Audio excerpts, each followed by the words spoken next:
Ano to? Good evening pala dyan. Uh, Asan ka po ngayon? Nasa Ireland? Layo. Ang layo nga. Ikaw, Manila lang, saan sa Manila? Pampalo. Okay. Anong pinagkakabalahan mo ngayon? Trabaho, construction. Oh. May asawa ka na? Iwalay po. Hiwalay lang ngayon. Nakahanap siguro ng gwapo kaya ganun. Yun lang. Yun lang mahirap.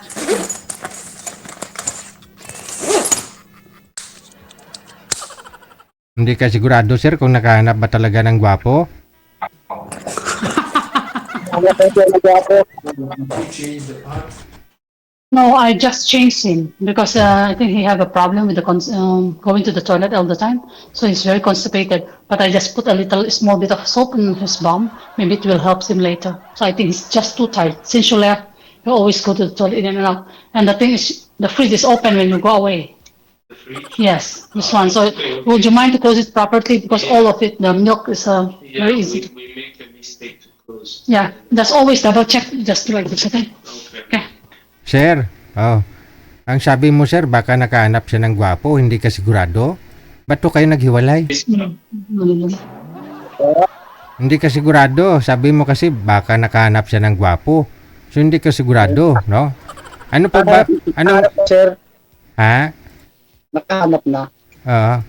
Gwapo pa talaga yung pinalit. Kawawa naman. Gwapo talaga yung pinalit sa'yo. Hindi ko po alam kasi pinagpalit sa akin eh.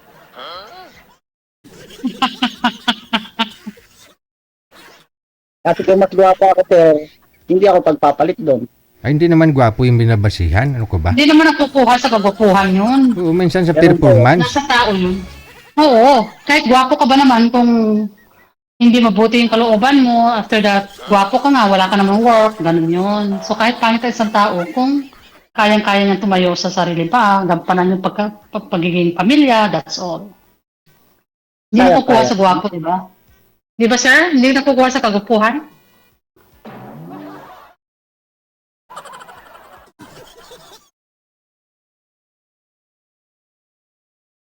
So ilan anak niyo? 3 po. Oh, malalaki na. Yung panganay ko po ano na, 17 na. Oh, saan sila ngayon? Sa Lucena po. Nasa side ng babae? Opo. Ganon. Kayo po, asan pa asawa niyo? Nasa ibang lungga. Kasal po kayo? Kasal. Pero matagal na kaming wala. I think mga nasa 20 years more than. Mahirap pa rin yun, ma'am. Mahirap pa rin kahit iwalay kayo, kasal kayo eh. Wala naman problema. Hindi sa ngayon, hindi na importante ang kasal. Kasal man kayo, maghiwalay din. So, kahit hindi kayo kasal, kung nagmamahalan kayo, yun ang importante ngayon. Ganun ba Yun yun? ang uso na ngayon. Hindi na pwede yung kasal-kasal. Kasi, if ever na may problema kayo, so you can just let it go. Maghiwalay na lang kayo, wala na lang. Pero kung kasal, meron pa rin kasi yung yung parang guts na hindi pwede. Mahirap din kasi, ma'am, alam mo, kasal ka, kahit pa sabihin hiwalay kayo, kung napakatagal na, makahanap ka man, hindi ka na pwedeng ikasal ulit. Pwede rin, kasi may proseso na ngayon dyan. At saka yun na nga yung sinasabi ni Ma'am Sir na hindi na kailangan magpakasal. Importante magkasundo hindi kayo. na importante. Meaning, kung magkatuluyan ho kayong dalawa, huwag na kayo magpakasal. Ay, Yun lang. Ayaw mo, sir? Ayaw mo? Nang hindi kasal? ayaw ko ng ganun. Gusto mo talaga kasal? Gusto Tapos, niya yung pakasalan. tapos yung asawa mo, hindi kayo kasal? 3 anak nyo? Tapos ayaw mo ng ganyan? Wala ito eh. Ba't hindi mo pinakasalan yung asawa mo? Eh, nakatatlo kayo. marami po siyang problema sa sarili niya kaya hindi nagpakasal. Anong problema sa sarili, sir? Sa isip, ganon? Hindi na po. Kaya ako lang naghahanap ng problema sa mga papeles niya na hindi niya kaso. In what way na anong problema sa papeles? Anong ibig mo sabihin? Alam ba, hindi sila, binyag, ganon. Sabi ko, asikasuhin, ayaw naman. Siyempre, hindi ko naman masikaso, may trabaho rin naman ako. Hindi siya nabinyagan? Oh. Hindi po. Pero nakapag-aral? Nakapag-aral po, sir. Oh. Pwede pa rin yun. Kasi May- nakapag-aral eh. Walang birth Bakit kailangan? certificate. Oh? May PSA po siya, sir. Wala po, sir. Hindi nga po siya na Pero nakapag-aral. Nakapag-aral po siya. Siyempre, sa probinsya po, nakapag-aral naman kahit walang birth certificate. Hindi na. Pwede makapag-aral ngayon, nung araw pwede pa. Ngayon kasi hindi na pwede. Kailangan talaga birth certificate ngayon. Kahit sa province. So, hindi siya nakaregistered.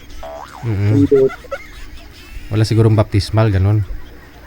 Wala. po. Pwede naman Oh, magpalit hindi mo Kung sasama. tutuusin, pwede naman siya magpalit registration, magpabinyag. Oh, yeah. Late registration. Tama.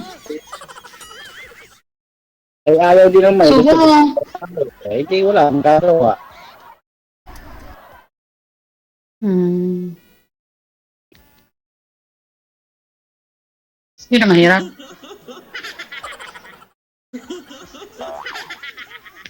So gusto ni sir yung mapakasalan daw niya, ma'am, kasi hindi pa pala nakaranas ng kasal. Ah, Yun nga lang po, ma'am, sinasabi mo, maghiwalay din Paano yan? kaya nga eh. Ako nga eh, naghiwalay din. En grande, kasal namin, pero naghiwalay din. Wow, bongga, ma'am, bongga. Sobra. Sobra kasi panganay siya eh. Panganay siya sa anak. Yeah, siya yung panganay. Kumbaga siya yung unang pinakasal ng mga pamilya. Mhm. Pati rin sa akin. Kasi bunso din ako. So, hindi na impulsa ngayon, as a advice. As a piece of advice kasi bata ka eh, mas matanda ko sa'yo. So, hindi na importante yung kasal. Ang kasal ngayon is parang papel lang yan. But at the end, maghihiwalay din kayo. Wala din silbi. So, kahit hindi kayo kasal, kung nagmamahalan naman kayo, is a blessing. Kumbaga, kulang lang sa inyong bas-bas, di ba, sir? Kasi kung may basbas nga tapos hindi nyo naman isabuhay sa pagsasama Yeah. ninyo, yung basbas, wala din, no? Kasi yung Oo, purpose wala ng din. kasal Kasi sa ngayon ang napapansin ko is live-in na lang nangyayari. Wala nang kasal eh. Lalo na dito sa ibang bansa, parang live-in. Saka na lang sila magpapakasal pag malalaki ng mga anak. Kasi nangyayari dito. Mga 60 plus na sila, no? Tapos nakatatlo na sila ng anak. Siguro kay sir, nakakahanap talaga siya sir ng yung talagang papakasalan kasi binata siya eh. Ikaw yun, ma'am. Bakit naman po, pero yung puro na lang tabi, tapos hindi mo man pag-aari. Hindi pag-aari mo pa rin yun. Kung talaga nagsasama kayo. Tulad doon sa inyo ng dalawa, ng asawa mo. Nung kayo pa, Sir, kulurum yung sir, pwede kang hulihin ng LTO kung sa motor. kung sa motor Ay, yun. hindi. Kung sa motor. Kung sa motor, sa tao, hindi. Kasi nakatatlo kayo eh. Oo, Hindi pwede saka, na walang kumbaga, pagpapakalan na nangyayari. Sa inyo naman, wala nang manghuhuli sa inyo Kasi kung pareho naman kayong walang sabit, may nanghuli po ba sa inyo ng asawa mo? Wala naman yata. Wala naman. Oo. At saka nakatatlo sila.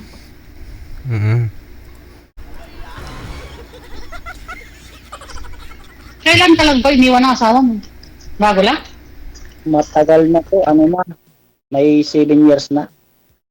Oh. So meron na siyang iba din. Meron na po.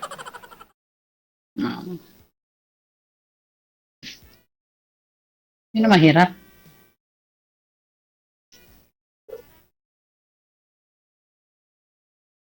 Kaya pumunta ako kay DJ baka sakali. Maghanapan ka ni DJ ng yung mapapakasalan. DJ. Hanap ko, yung meron akong mapapakasalan ko. Panal ka, ma'am, para magkasal kayo. Kung gusto niya talaga ng kasal.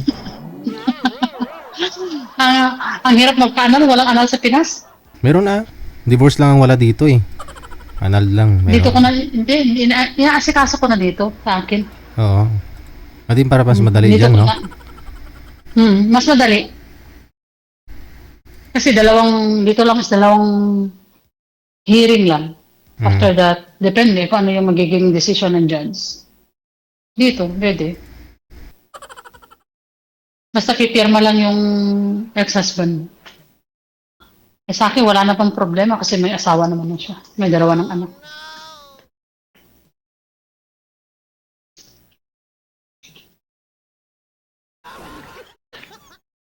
Yun lang.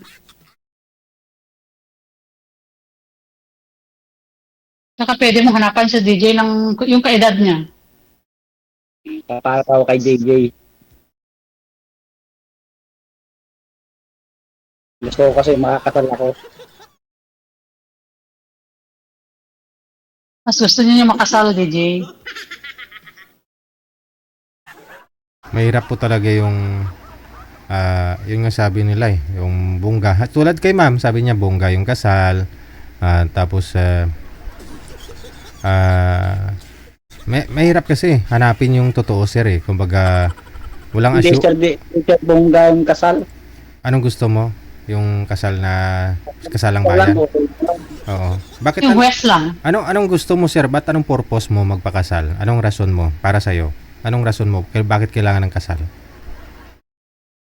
Para sa makaawag kay Tolpo pag nagloko ang isa. Ay, hindi Alam mo kasi, ba't di mo naman kailangan magsumbong-sumbong pa? Right niya yun, buhay niya yun Kung ayaw, edi wag pilitin. Di mo kailangan magsumbong pa sa ibang tao para kakampihan ka o para maghabol kung ayaw naman sa'yo. Diba? Kung hindi kasal, sir, Halimbawa. magagawa, sir. Halimbawa, Kasi kasal, halimbawa, kung nagkasal kayo ni misis mo, mayroon kayong 3 anak, nagluko siya, anong gagawin mo sir? Magsusumbong ka doon? hindi naman po. Oh, yun naman Siyempre, pala yung kakaanuhan kasi naglano siya ng lalaki.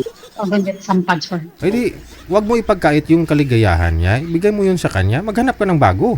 Yun lang yun. Totoo naman, di ba? Kung kunyari, nagluko siya, mayroon siyang iba. Tapos, inayos mo pa. Sa tingin mo, masaya naman kaya pagsasama ninyong dalawa? Wala ako, sir. Parang wala na rin, ha?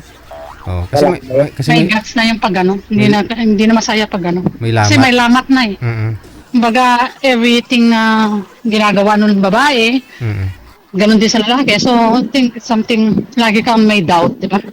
Yes. Pag may pinakasama nga, sir, kami tingnan.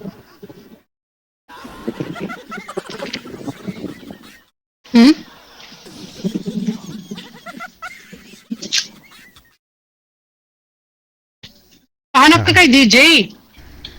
DJ, help mo siya. Diyan sa comment section, marami naman po dyan kung gusto talaga ni sir ng pakasalan. Marami namang dalaga po dyan sa comment. Pero sa ngayon, ano na yung sinasabi nilang dalaga. Pero most of it, may asaw, may sabit. Meron naman yung dalagang ina. Yung ganun talaga nangyayari sa ngayon. Wala nang perfect na yung sinasabi mo dalaga. No. Kahit po hindi talaga, Sa ngayon. kahit may 10 anak, basta hindi pa kami. Ganon. At least pwede, alam mo legit, magtingin ka dyan sa mga comment section. Kahit 10 yung anak, basta hindi lang kasal. Sige. Mas maganda yun kung gusto niya. Sige sir, no? Sisikapin namin makakahanap ng para sa iyo, no? Saan po kayo pupunta, ma'am? Tapos na po trabaho mo? Hindi, mag-grocery lang. Okay. Iniwan ko yung alaga ko kasi mayroon na yung mag-aalaga na isa. Mag-groceries lang, kukuha lang ako ng mga needs ng alaga ko. Okay, sige. Ingat-ingat. Maraming salamat po sa inyo. Madam Ganda, bye po. Sige, God bless, God bless. Thanks. Si sir po yung patunay, isa sa patunay na hindi lahat ng lalaki grab ng grab. Easy to get, no? Gusto niya ng kasal kasi hindi niya pa naranasan yung buhay kasal, no?